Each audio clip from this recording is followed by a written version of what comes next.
I spent 9 months loving a man who never existed.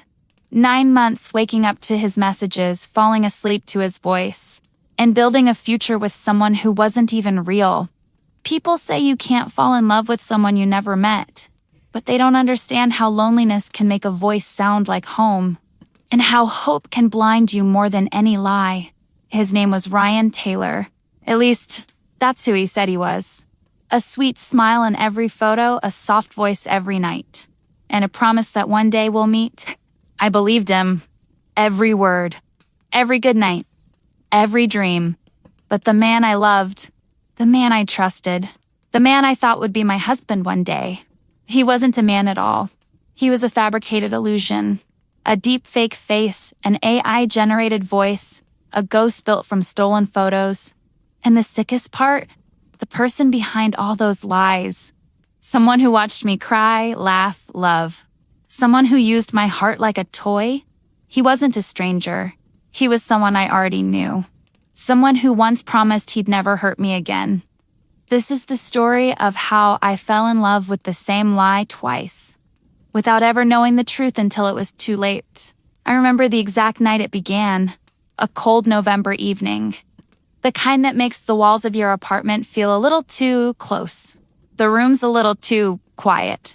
I had just come home from work, exhausted, not physically, but emotionally. My life had become a loop. Wake up, work, eat alone, sleep alone, repeat. Sometimes loneliness doesn't shout. It whispers, gently, slowly, until you start craving the sound of someone saying your name. That night, I downloaded the app. Everyone does it for the same reasons. Curiosity, boredom, or the silly hope that maybe, just maybe, someone out there is waiting for someone like you. I told myself I wouldn't take anything seriously. I wasn't looking for love. I wasn't even looking for attention. I just wanted someone to talk to. Then he appeared. Ryan Taylor. His profile was simple. A candid photo in soft sunlight. Hazel eyes, a half smile that looked shy but confident. And a bio that said, "Just looking for something real in a world full of filters." I laughed the first time I read it. I even whispered, "Yeah, me too." I don't know why I swiped right. Maybe it was his smile. Maybe it was the warmth in his eyes. Or maybe it was because a part of me was tired of feeling invisible. Within seconds, it's a match. It felt stupid to feel excited over a simple notification. But loneliness makes even small things feel big. He messaged first. "Hey, Natasha. Your smile looks like it could fix anyone's bad day." It was cheesy. A little too smooth. Something in me softened anyway. We talked for an hour, then 2, then 5. By midnight, it felt like we had known each other our entire lives. He told me he was a photographer, traveling between cities for projects. He told me about his favorite places, his favorite songs, his dreams, his fears. Every message felt like a warm hand on my shoulder, pulling me out of a darkness I didn't even know I was sinking into. Before we went to sleep that night, he said, "Good night, Natasha. I feel like meeting you was the best part of my week." And stupidly, beautifully, I smiled. Over the next days, talking to him became my routine. He texted me every morning, "Did you sleep well? Eat something. Don't skip breakfast." He called me during lunch breaks, just to hear my voice. We talked about everything: childhood, heartbreaks, fears, dreams. He remembered little things. My favorite tea. My habit of twisting my hair when I'm nervous. The way my voice softens when I say thank you. He noticed things no one ever did. And I let him, because for the first time in a long time, I felt chosen. The first voice call felt magical. His voice was deep, warm, gentle. The kind of voice that wraps around you and tells you you're safe. He laughed softly. He said I sounded exactly how he imagined. Sweet, but a little scared to trust. He wasn't wrong. Every night, our calls stretched longer. Sometimes until 2 or 3 a.m. He'd tell me about the stars wherever he was staying, even if we both knew he was probably sitting in a small room with ordinary walls. But the way he described things made me feel like I was there with him, like his world included me. He never pressured me, never rushed me, never crossed boundaries. He made me feel comforted, wanted, seen. Not once did I doubt him, because how could I? Everything he said felt real. Everything he did felt meaningful. Everything about him felt perfect. Too perfect. But when you're lonely, you don't question perfection. You embrace it. One night, after laughing for hours about something silly, there was a small pause. A silence so soft it didn't feel awkward. It felt intimate. Then he whispered, "Natasha, I think I'm falling for you." My heart stopped. No one had said that to me in years. And the way he said it, slow, shaky, almost afraid. It didn't feel like a lie. I whispered back, "I think I'm falling too. We didn't say I love you." Not yet, but the feeling was already there, growing quietly between the spaces of our words. Weeks passed. Then months. I didn't talk to other men. I didn't want to. Ryan was enough. More than enough. He sent photos of him traveling, airport lounges, hotel rooms, sunsets from balconies. He sent voice notes that made me blush. He told me things he said he never told anyone. He trusted me, and I trusted him. Stupidly. Blindly. Completely. I didn't know then that every photo he sent me was stolen. Every voice note was fake. Every emotion was engineered. And the man I was falling in love with, the man I thought was my future, didn't exist at all. But I didn't know. Not yet. 'Cause love makes your eyes soft and your judgment weaker. And he knew exactly how to use that. The first crack didn't come like a warning. It came like a whisper, a tiny detail. So small that anyone else would have ignored it. But when you love someone deeply, your heart notices things your mind tries to overlook. It was a Tuesday night. He was traveling again, this time to Arizona for a photography project. We were on the phone, talking about nothing and everything, when suddenly the call cut off. Not unusual. Bad network happens. But when he called back, his background sounded identical. Not similar, identical. The same faint hum, the same echo, the same tiny clicking sound in the background that I had heard every single night for months. I said, "Are you in a hotel?" He hesitated, just for a second, but that second felt like a shadow crossing the sun. "Yes," he answered. "Just checked in. Why?" I didn't push it, but something in my stomach tightened. The second crack came a week later. He sent me a picture of his hotel breakfast. Eggs, toast, orange juice. Perfectly plated. Too perfectly. It looked familiar. I saved the photo, and without thinking, I did a reverse image search. The picture appeared in a Pinterest post from 2019. My heart dropped. I confronted him gently. "Hey, this photo looks like something from Pinterest." He didn't even flinch. Didn't deny. Didn't panic. He just said, "Oh, I was just sending you an example. Didn't mean to confuse you." The real food wasn't picture-worthy. His voice was calm. Too calm. Like he was used to lying. I told myself maybe I was overthinking. Maybe I was being insecure. Maybe I was scared of losing something good. So I let it go. Even though my heart whispered, "Don't ignore this." The third crack wasn't a crack. It was an earthquake. It was the night he promised. He would video call me. For months, he avoided video calls. Always with perfect excuses. "My camera's broken. Bad internet. I look tired today. I'm at work. I'm with clients." But that night, he said, "Okay, tonight I want to see you." I spent an hour preparing. Not makeup. Not clothes. Just myself. Emotionally. I sat near the window. Heart racing. Waiting for the call. At 10:41 p.m. My phone buzzed. Incoming video call. Ryan Taylor. My hands shook as I answered. And there he was. Smiling.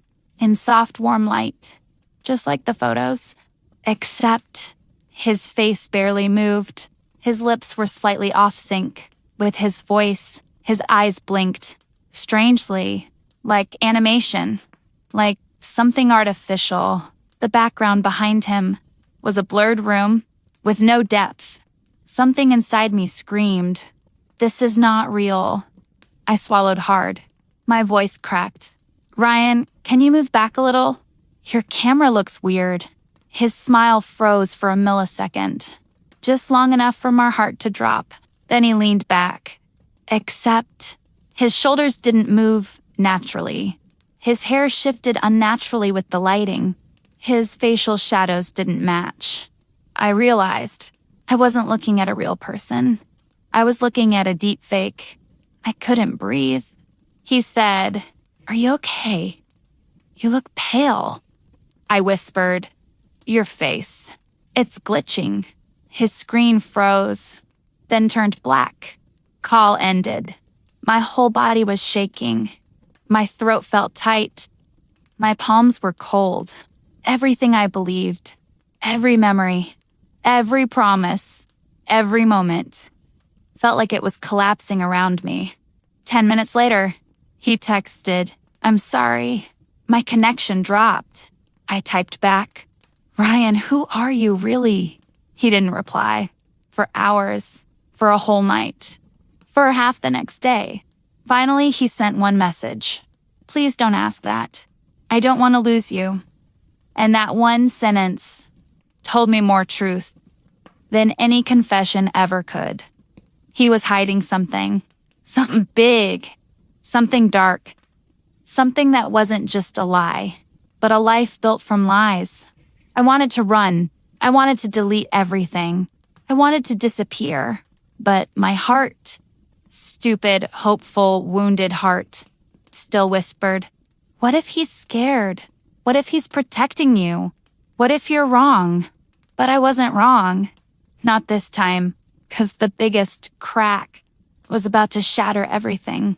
And it came from someone I never expected certered.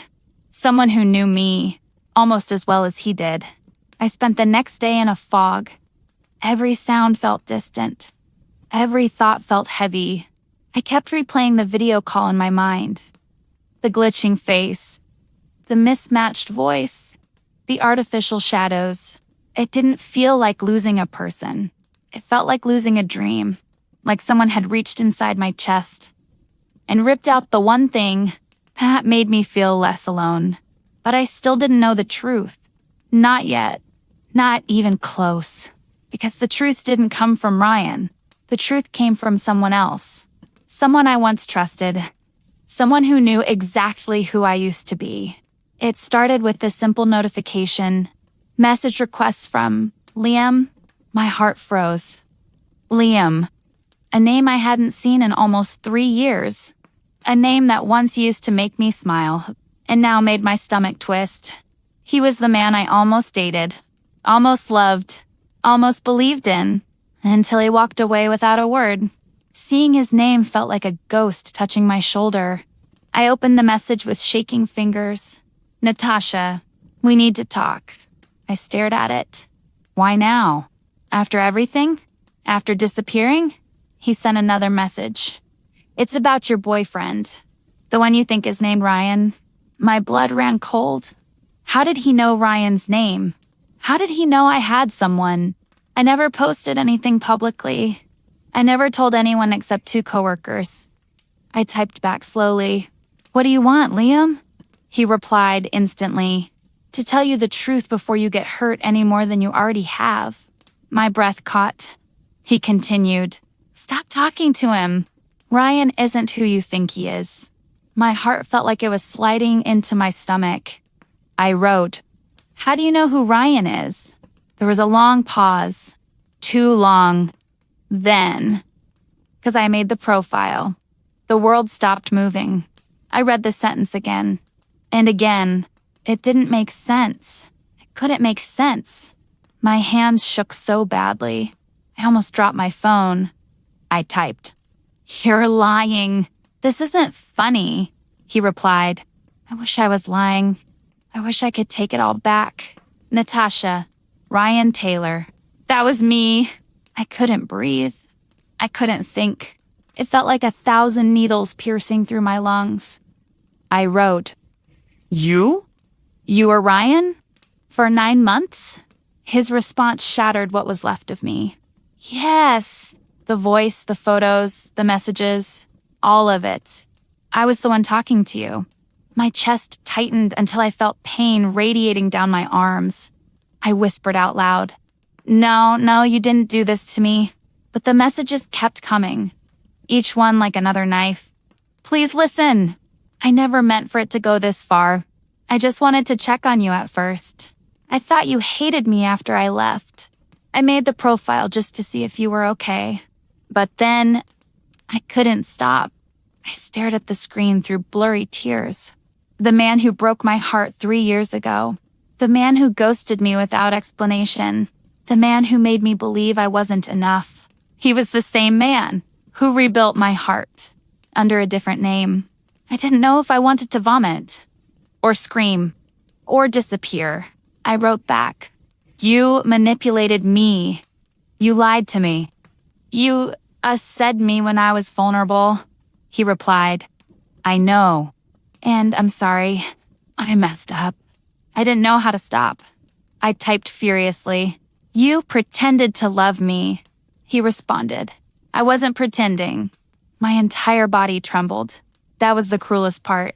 The part that made the truth burn even deeper. He really loved me. And still lied. Still hid. Still made me fall for a ghost he created.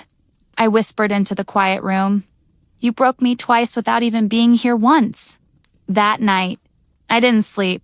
I sat in the dark, shaking, broken, angry, hurt, empty. Everything I thought was real. Every laugh, every late night call, every good morning, every good night, every "I miss you." They all came from someone who hurt me before and was now hurting me again. But the worst part wasn't the lie. It wasn't even the betrayal. The worst part was this. A piece of me still missed the voice that never belonged to him. And that was the deepest wound of all. I didn't leave my bed the next morning. I stared at the ceiling for hours, trying to understand how a person could destroy me twice. First by leaving, and then by returning under a fake name. My phone kept vibrating. Message after message, all from Liam. I finally opened them around noon, not because I wanted to hear him, but because I needed to understand why. His first message read, "Please talk to me. I'm not asking for forgiveness. I just want to tell you the truth." I typed nothing, but he continued anyway.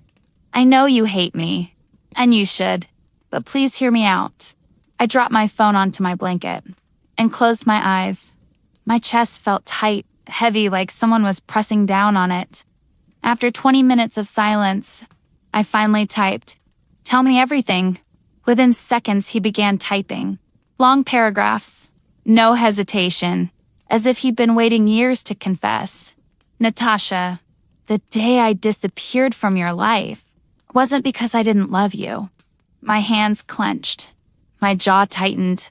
He had no right to use that word. I left because my father had a stroke. I had to take care of him. I couldn't handle the stress, the fear, your expectations. So I ran. I felt nothing at first. Then slowly a burn began rising in my throat. "You could have told me," I wrote. "You didn't have to vanish." He replied, "I know. I was a coward. And I have lived with that guilt every day." My eyes filled with tears. Not for him, but for the girl I used to be.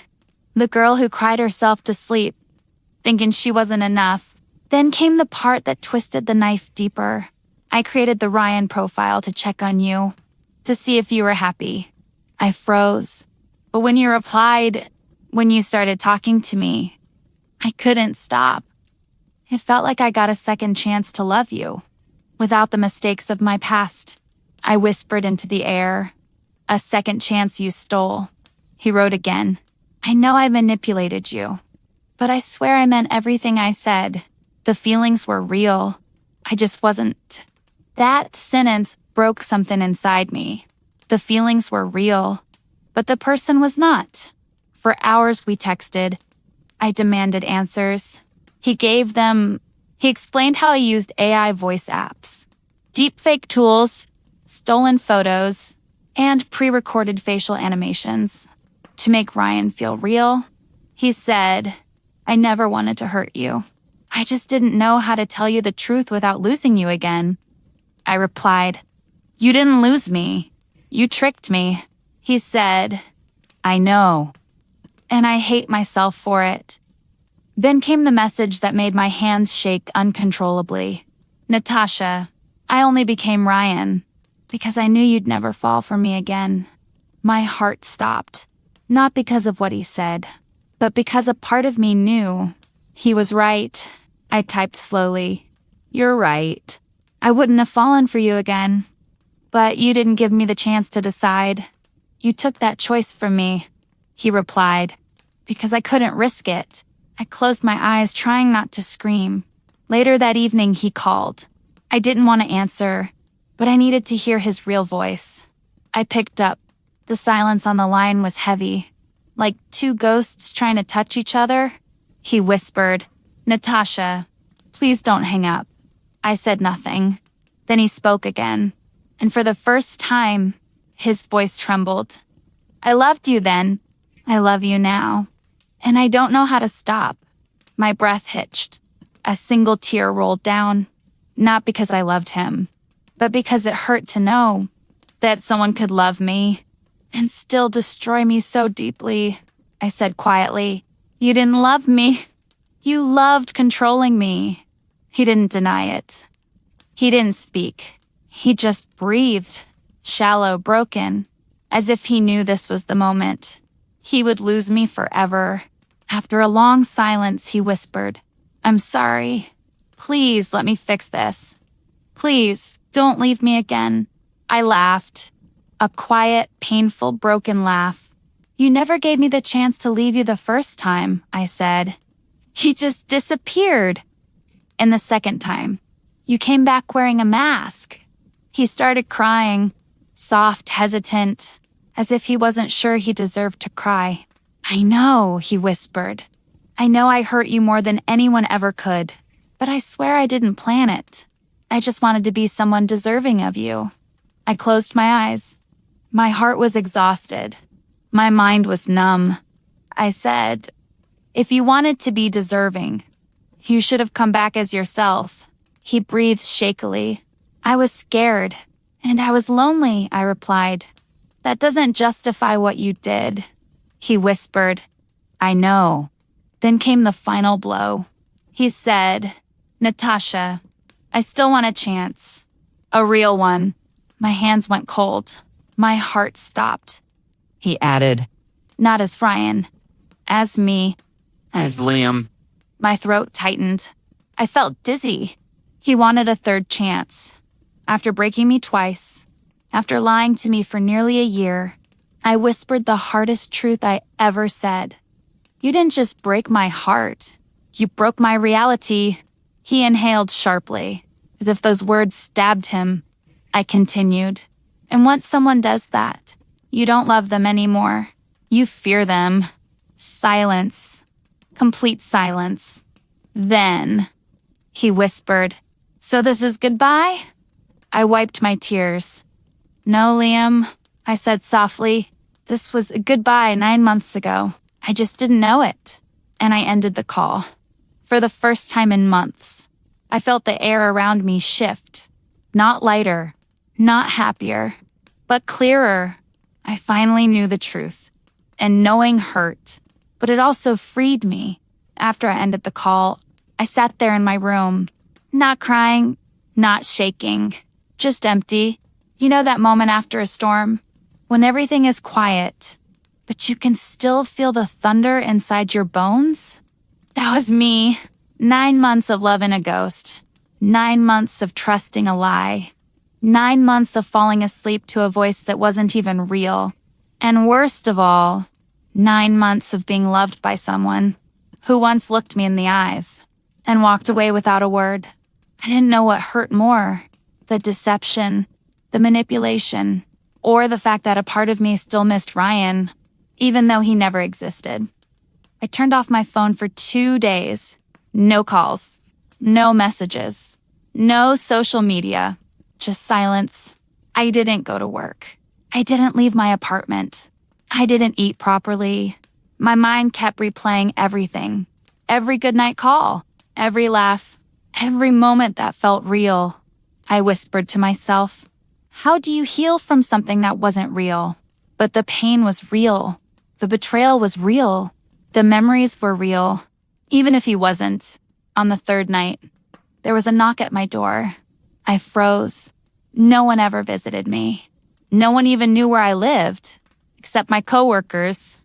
And No. it couldn't be. My heart pounded painfully. As I opened the door slowly, a package lay on the floor. No name. No return address. Just one word written on top. Natasha. My breath caught. My hands trembled. I brought it inside and opened it. Inside was a small box and a handwritten letter. My chest tightened as I unfolded it. His handwriting. Liam's. I read slowly. Every word carving itself into me. This is the last time I will contact you. I'm getting help. Therapy. A digital addiction program. I know what I did wasn't love. It was obsession. I inhaled sharply. I used technology to become someone better. Because I hated the person I really was. My throat burned. But the truth is, Ryan wasn't created to trick you. He was created because I was ashamed. I whispered, of me or of yourself, even though he wasn't there. Then the next line broke me. You were the best thing that ever happened to me. And I ruined it twice. Tears streamed down my face. I won't ask for forgiveness. I don't deserve it. Then came the part that felt like someone dropping my heart from a rooftop. I kept one thing from our past. Something I never had the courage to return. I'm sending it now. My fingers shook as I opened the small box. Inside was a silver ring. The ring he once bought when we were together years ago. The ring he planned to give me the night he disappeared. A soft gasp escaped my lips. I stared at it through tears.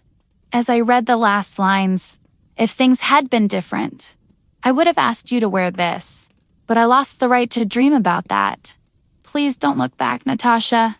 Don't wait for me. Don't hate me. Just live.